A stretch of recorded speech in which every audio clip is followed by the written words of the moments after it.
Kita niyo yung glow na nabibigay niya, yan pa lang, sobrang glowing na ng mukha ko.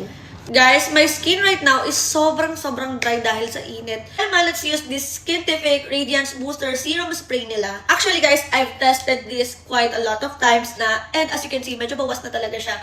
Dahil, pansin ko kapag ito yung gamit ko sa face ko, sobrang glowing ng skin ko, lalong-lalo na kapag ginawa ko na yung base ko. As of right now, wala pa akong base. I only did my brows. And as you can see sa packaging nila, there's oil and water. And then when you use it, you need to shake para makombine mo siya to have that perfect and glowing skin anytime or anywhere na gagamitin mo siya. So, let's use this. Bago ako mag-makeup,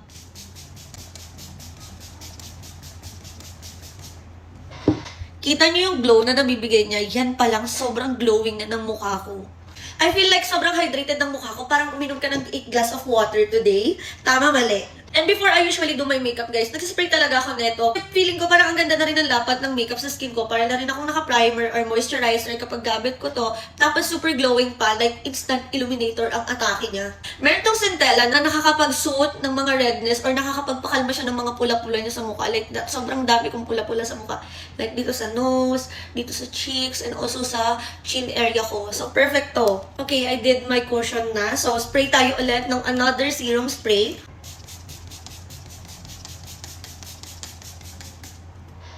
Grabe, sobrang glowing talaga.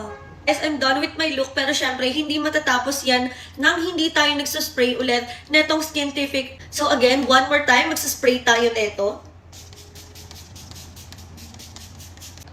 Kita mo yun? Kita mo ba, girl? Sobrang ganda, sobrang glowing. Partida, wala pang setting spray yan. At hindi ako nag-highlighter today. Pero, plakado at walang illuminator yan. Well, kung hindi ka pa nakakatry neto, ay you're missing out talaga. Ilang beses ko na to sinasabi sa inyo. Kita nyo ba yan?